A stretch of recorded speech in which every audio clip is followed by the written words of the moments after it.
2686।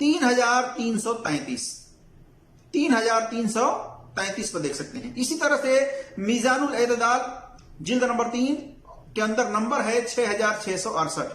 اسی طرح سے جلد نمبر 3 صفحہ نمبر 336 پر دیکھ سکتے ہیں. تہذیب التہذیب کے اندر جلد نمبر 3 صفحہ نمبر 134 اور جلد نمبر 8 صفحہ نمبر 251 میں دیکھ سکتے ہیں. اسی طرح سے تقریب میں جلد نمبر 2 صفحہ نمبر 106 میں دیکھ سکتے ہیں. پتہ چلا کہ اس کی سند میں راوی گطیف بن عین السیبانی کے ضعیف ہونے کی وجہ سے اس کی سند منقطع ہے، ضعیف ہے، صحیح نہیں ہے. اسی طرح سے اس کی تفسیر میں حذیفہ رضی اللہ تعالی عنہ کا قول پیش کیا جاتا ہے. ان کے قول کی جو سند ہے وہ بھی ضعیف ہے، صحیح نہیں ہے. جیسا کہ تفسیر طبری جلد نمبر 14، اسی طرح سے جلد نمبر 11 صفحہ نمبر 419 420 421 میں دیکھ سکتے ہیں، اور صفحہ نمبر 212 تفسیر طبری جلد نمبر 14 صفحہ نمبر 212 میں بھی دیکھ سکتے ہیں. اسی طرح سے تفسیر طبری جلد نمبر 11 صفحہ نمبر 417 418 وغیرہ میں بھی دیکھ سکتے ہیں. اور بھی کتب تفسیر کے اندر یہ روایت موجود ہے ان سے. تو حذیفہ رضی اللہ تعالیٰ عنہ کا جو قول ہے وہ بھی سند کے اعتبار سے ضعیف ہے، صحیح نہیں ہے. اسی طرح سے میرے عزیز دوستوں اور بھائیوں، اس کی تفسیر سورہ توبہ کی آیت نمبر 31 کی تفسیر میں عبداللہ ابن عباس رضی اللہ تعالیٰ عنہ کا قول موصولاً حسن سند کے ساتھ ثابت ہے کہ اس آیت سے مراد وہ علماء ہیں جو اپنی بات لوگوں کو بتاتے ہیں خود سے، یعنی بغیر دلیل سے، حلال کے معاملے میں اور حلال کے معاملے میں. یعنی کسی معاملے کے اندر وہ حلال کا حکم دیتے ہیں تو لوگ اس کو حلال مان لیتے ہیں، اور حرام کا حکم دیتے ہیں تو لوگ اس کو حرام مان لیتے ہیں. تو اس سے انہوں نے یہ مراد لیا ہے. تو یہ ہو سکتا ہے کہ کوئی بھی عالم اگر بغیر دلیل کے کسی چیز کو حرام کہے اور لوگ اس کو حرام مان لیں، اسی طرح سے کوئی عالم اگر کسی چیز کو حلال کہے بغیر دلیل اور لوگ اس کو حلال مان لیں، تو گویا کہ انہوں نے ایسے عالموں کو اپنا رب بنایا ہے. اس سے یہ مراد ہوا.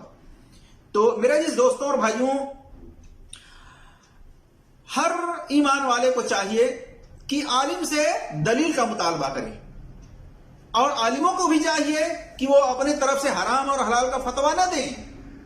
بہت ایسے آج بھی عالم لوگ ہیں، مفتی لوگ ہیں جو دلیل نہیں دیتے ہیں.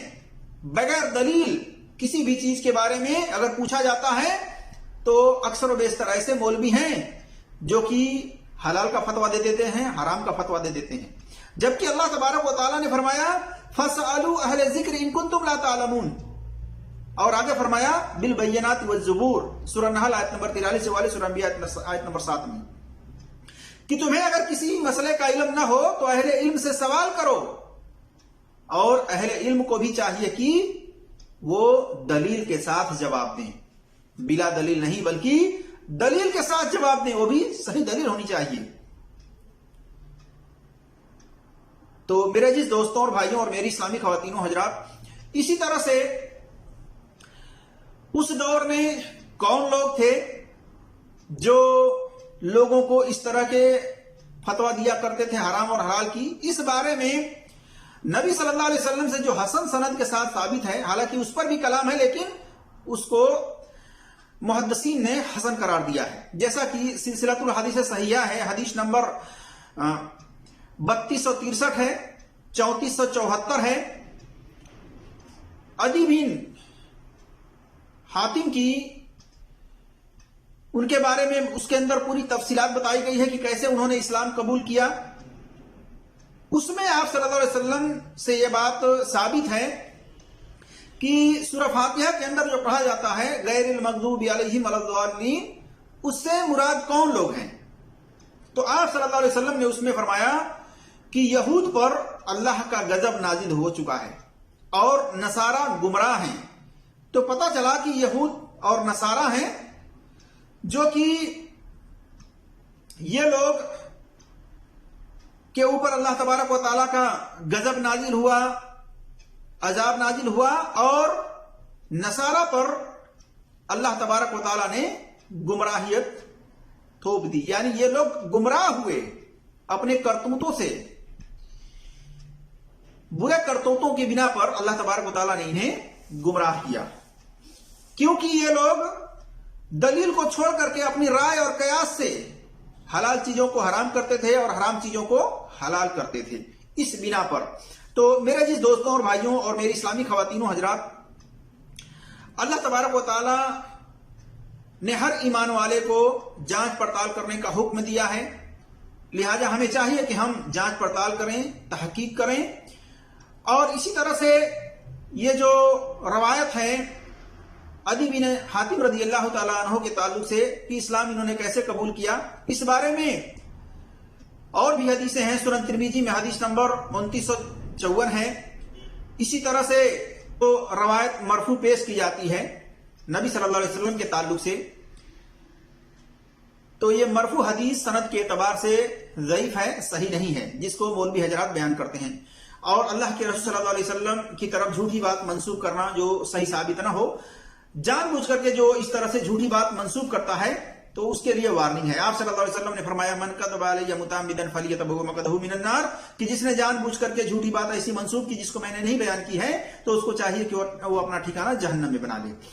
تو میرے جس دوستوں اور بھائیوں، صحیح بخاری کے اندر حدیث نمبر 109 110 وغیرہ میں دیکھ سکتے ہیں، ہم تمام مسلمانوں کو چاہیے کہ کسی بھی مفتی مولوی کی بات ہو اس کی تحقیق کریں، اس سے سوال کریں، اس کی اصلاح کریں. اللہ تبارک و تعالیٰ سے دعا ہے کہ اللہ تبارک و تعالیٰ ہم تمام مسلمانوں کو قرآن اور صحیح حدیث پر عمل کرنے کی توفیق عطا فرمائے اور ہر ایک کو تحقیق کرنے کی توفیق عطا فرمائے. آمین یا رب العالمین. السلام علیکم ورحمۃ اللہ.